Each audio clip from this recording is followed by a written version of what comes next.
স্থানীয় সংস্কৃতি হিসাবে বর্ষবরণের ইসলামিক কোনো রূপ বা কাঠামো আছে কিনা, সুযোগ আছে কিনা? প্রথম কথা হলো ইসলাম সাংস্কৃতিকভাবে উদার। কোনো সংস্কৃতি যতক্ষণ পর্যন্ত তাওহীদের সাথে কোনো সাংঘর্ষিকতা তৈরি না হয়, শিরকের সাথে সাদৃশ্য তৈরি না হয়, ততক্ষণ পর্যন্ত ইসলামের ব্যাপারে উদার, এবার ইসলামের কঠোরতা নেই। বাকি যেমন ধরুন, আপনি ইসলাম আমাদেরকে বলেনি যে জুব্বা পরার এই সওয়াব, পাঞ্জাবি পরার এই সওয়াব, টুপি পরার এই সওয়াব, এ ধরনের কোনো হাদিস আসেনি। এবং পাগড়িরও কোনো সওয়াব হাদিসে বর্ণিত হয়নি, যদি একটা বলা হয় এটা মৌজু আর কি। পাগড়ি পরেছে এটা পাওয়া যায়, কিন্তু সওয়াবটা পাওয়া যায় না। মানে সওয়াবের কথাটা এক্সট্রা বলা হয় না, সেটা আমি বলছি।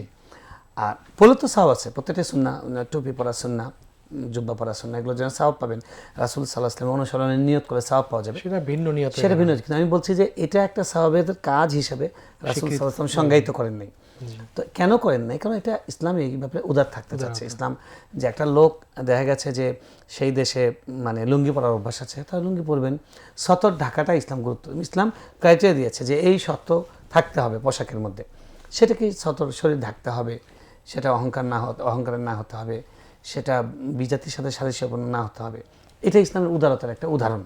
আমি আমার একটা তথ্য জানি, ওমর রাদিয়াল্লাহু তাআলা বলেছেন যে আরবদের তিনি বলে দিতেন যে অনারবদের পোশাক তোমরা পরবা না। একটা কল আমি পড়েছিলাম কোথাও। জি এটা গুরুত্বপূর্ণ একটা। হ্যাঁ, এটা কেন, ওই যে বিজাতির সাথে সাদৃশ্য হওয়ার সংখ্যা তৈরি হচ্ছে, এই জন্য রাষ্ট্রপ্রধান হিসেবে, ইসলামের অথরাইজ পার্সন হিসেবে তিনি এটা বলেছেন। তো এখন কথা হলো যে আমরা আমাদের যে স্থানীয় কালচার আছে, কথার কথা যে আমরা আমাদের মেহমানদারির সিস্টেম একটা কথা, আমরা ছোলা দিয়ে ইফতার করি, আমরা ভাত খাই, এটা আরব দেশে ছিল না। হ্যাঁ, না আমরা ধরুন ইফতারের কথা আসি, ইফতার একটা ইবাদত, তখন ইফতারটা আমরা করি ছোলা দিয়ে, খেজুর দিয়ে করলে সওয়াব হবে, ইফতারও হবে, সওয়াব হবে, ইফতারের সওয়াব হবে এবং রাসূল সাল্লাল্লাহু আলাইহি ওয়াসাল্লামের সুন্নাহ অনুসরণের সওয়াব হবে। কিন্তু আমি ছোলা দিয়ে যদি আমি ইফতার ভাঙি, ইফতারে আমার কোনো সমস্যা নেই, ইফতারের সওয়াবটা আমি এমনিতেই পাবো, ওই সওয়াবটা পাবো না। এখানে ইসলাম কোনো না নাই যে না ছোলা দিয়ে ইফতার করা যাবে, ম্যান্ডেটরি করে না। অনেকে কিন্তু এভাবে কঠোরতা করে।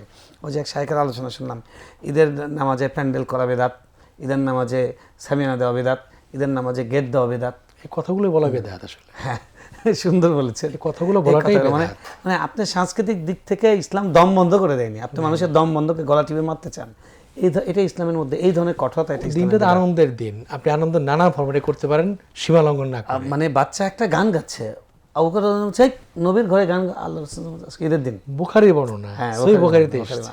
ঈদের পরে মানুষ কি করে স্ট্রিক্ট। যাই হোক, এখন এই ব্যাপারে ইসলাম উদার, কিন্তু বর্ষবরণ, নিউ ইয়ার, এই জায়গাটা, এই টার্মটাই এটা বিজাতির সাথে সাদৃশ্যপূর্ণ। সেজন্য বর্ষবরণ, নিউ ইয়ার এই ফাংশনে আমাদের না যাওয়া উচিত। কারণ এই জিনিসটা রাসূল সাল্লাল্লাহু আলাইহি ওয়াসাল্লাম যখন মদিনায় গেলেন, তিনি দেখলেন মদিনাবাসীর দুটা উৎসব ছিল। তারা কিন্তু এই নববর্ষের উৎসব একটা করতো, নওরোজ, আর একটা করতো যে মেহেরজান, যেটা তাদের নবান্নের উৎসব তারা করতো, সেটা নতুন ফসল উঠেছে সেই উৎসবটা করতো, আর একটা নতুন বর্ষের একটা উৎসব করতো। রাসূল সাল্লাল্লাহু আলাইহি ওয়াসাল্লাম বললেন, কদ আবদালাকুমুল্লাহু বিহিমা ঈদান, এই দুটো উৎসবের বিপরীতে আল্লাহ শ্রেয় দুটি উৎসব তোমাদেরকে দিলেন। তাহলে বোঝা গেল ইসলাম বেটার কিছু দিয়েছে। তারপরে বেটার কিছু পাওয়ার পরে কেন খাবেন? এখানে আপনার কাছে পোলাও আছে, আপনি কেন বাসি ভাত খাবেন? পান্তা ভাত কেন খাবেন?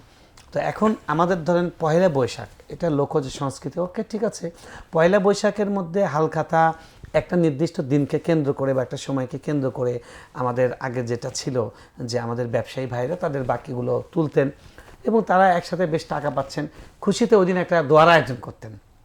আমরা ছোটবেলায় দেখি দোয়ার আয়োজন করতেন। বৈশাখ কখনো কিন্তু সর্বজনীন উৎসব ছিল না। আমি ওইটাতে আসবো, সর্বজনীনের আপত্তিটা আমি জানাবো ইনশাল্লাহ। আমি বলছি যে এই পর্যন্ত জিনিসটা একটা নির্দোষ একটা ব্যাপার ছিল, একটা নিরীহ ব্যাপার ছিল। কিন্তু এখানে বাঙালির জাতিসত্তার পরিচয়, ইউনেস্কো থেকে আবার এটার অ্যাপ্রুভাল, এটাকে মানে বাধ্যতামূলক, এটা না করলে ওই শিক্ষকের চাকরি শেষ। বিগত ফ্যাসিস্ট প্রধানমন্ত্রী কাজটা করেছেন, পুরোটাই কিন্তু আরোপিত। হ্যাঁ, আরোপিত। এবং সবচেয়ে ইন্টারেস্টিং বিষয় হলো যে এটা মানে যখন চারুকলা থেকে যখন শুরু হয়েছে, তার 20 বছর পরে গিয়ে এটার নাম আবার আনন্দ শোভাযাত্রা থেকে এটার নাম আবার মঙ্গল শোভাযাত্রা বানানো হয়েছে। তো নিয়তই সমস্যা আছে। তো সুতরাং এই জিনিসটা, কনসেপ্টটার মধ্যে পুরাটা উদ্দেশ্য প্রণোদিত, এই পুরা কনসেপ্টটা থেকে বের হয়ে আসতে পারা, এটা আমাদের জাতির জন্য, আমাদের সক্রিয়তার জন্য জরুরি। পাল্টা একটা ন্যারেটিভ তৈরি করতে হবে, আমাদের সক্রিয়তার জন্য জরুরি। পাল্টা আমরা যেটা করব সেটা হলো যে আমাদের আগের যে গ্রামীণ ঐতিহ্য ছিল, যে মানুষ ওই সময় নানান রকমের তাদের বাকি তুলতো, খুশি হয়ে তারা দোয়া করতো, মিলাদ একেবারে ব্যবসায়ীর কাজটা করতেন, হাল খাতা করতেন। হ্যাঁ, হালখাতা করতেন। এবার একটা মেলার আয়োজন করতে, সেখানে দেশীয় যে পণ্যগুলো আছে সেগুলোর একটা সেটা একটা প্রদর্শনী বিক্রি হতো। কিনি, জি সেটা তো অসুবিধা নেই। সেইটাকে আমরা চেঞ্জ করে হ্যাঁ। অন্যদিকে নিয়ে গেছি। এই যে সর্বজনীন, এটা মানে এটা হলো এই ব্যাপারটাই সংস্কৃতির আড়ালে আমাদেরকে বিজাতীয় সংস্কৃতি গেলাম একটা প্রজেক্ট। আবার দেখেন এদেশে কত রকমের উৎসব আছে, উৎসবগুলোকে বেছে বেছে তারা সর্বজনীন বলে, সবগুলোকে বলে না। দেখবেন সর্বজনীন দুর্গাপূজা, পূজার সাথে সর্বজনীন, বাপরে বাপ, এদেশের কয় পার্সেন্ট মানুষ পূজা করে? হ্যাঁ, আর সর্বজনীন পূজা মানে কি? মানে মুসলমানদের ওখানে নাচার সুযোগ আছে সেই জন্য? তো মুসলমানদের তো ওখানে যাওয়া হারাম। আর আমাদের যে উৎসব আছে, কথার কথা আমাদের ঈদ উল ফিতর, আমাদের সেমাই কোনো ধর্মের লোককে খাওয়াতে নিষেধ নাই, আমাদের ইফতার কোনো ধর্মের লোককে খাওয়াতে নিষেধ নেই। সর্বজনীন হতে আমাদের উৎসবটা হবে। আর যদি সংখ্যাধিক্য বলেন যে কত পরিমাণ লোক এটাতে অংশগ্রহণ করে, 98% মানুষ ঈদ উল ফিতর, ঈদ উল আজহা উদযাপন করে, 95% মানুষ উদযাপন করে। সর্বজনীন হয়তো এটা হবে। ঈদ উল ফিতর, কিভাবে ঈদ উল আজহা আচ্ছা, হবে। এরপরে এই অর্থে যদি আমাদের সংস্কৃতি, আমাদের মিডিয়ার লোকরা ব্যাখ্যা দেন যে ওগুলো হলো ওটা হিন্দু ধর্মের উৎসব, এটা মুসলমান ধর্মের উৎসব, আর এটা হলো কমন মুসলমান ধর্মেরও হিন্দু ধর্মেরও, কে বলেছে কমন? এটা অধিকাংশ মুসলমান তো এটাকে পছন্দ করে না, আমরা এটাকে অ্যালাউ করি না, আমাদের ইসলাম এটাকে সাপোর্ট করে না, তাহলে এটা কীভাবে সর্বজনীন হয়?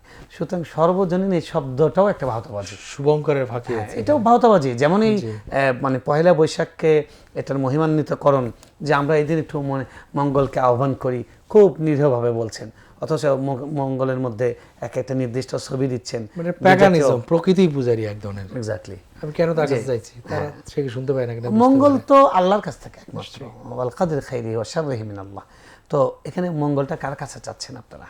আবার আপনারা বলেন যে বিজ্ঞান মনস্ক, বিজ্ঞান বাঁশের মধ্যে, পেঁচার মধ্যে, তারপর সাপের মধ্যে, কুমিরের মধ্যে বিজ্ঞান কিভাবে মঙ্গল গিয়ে ঢোকে, এগুলো সব হাস্যকর। এগুলো হলো প্যাগানদের কালচার, সেই কালচারের একটা নব্য একটা মানে এটার অনুসরণ, এটা কোনোভাবে ইসলাম অ্যালাউ করে না, এবং এটা আমাদের কোনো সংস্কৃতিও নয়, এটা কখনোই আমাদের আবহমানকালের সংস্কৃতি নয়। এটা আবহমানকালের সংস্কৃতি, এটাকে বানানো, এটাই একটা সংস্কৃতির মধ্যে একটা অনুপ্রবেশ। আমরা মনে করি এটা যারা সংস্কৃতি, সত্যিকার সংস্কৃতি চর্চা করেন, তারা এটা প্রতিবাদ করবেন, এবং এটা অনেকে প্রতিবাদ করেছেন, অনেক ঐতিহাসিক, অনেক গবেষক এটার বিরুদ্ধে লিখেছেন। আর ইসলামের দৃষ্টিকোণ থেকে তো অবশ্যই এই ধরনের কোনো দিবস ইসলামে নাই, ইসলামে কোনো দিবস নাই। ইসলামে হলো সবসময় আপনার যেটা দায়িত্ব, যেটা সবসময় ফরজ, সবসময় ফরজ, ওয়াজিব ওয়াজিব, নফল নফল, এটা সবসময় দায়িত্ব। ইসলাম এই আজকে খুব আপনি হ্যাপি মাদার্স ডে, আজকে মাকে নিয়ে যে আপনি ফুল দিবেন, আর কালকে বলবেন যে আপনার সাথে আর আগে 1 বছর দেখা হবে না, মা বৃদ্ধাশ্রমে আপনি দেখার সময় পায় না, এই ধরনের আরোপিত মেকি ভালোবাসা ইসলাম বিশ্বাস করেন। ইসলাম সবসময় ব্যালেন্স, পরিপূর্ণভাবে সুষম ভারসাম্য এটা বজায় রাখা শিক্ষা দেয়। জি, শুকরিয়া।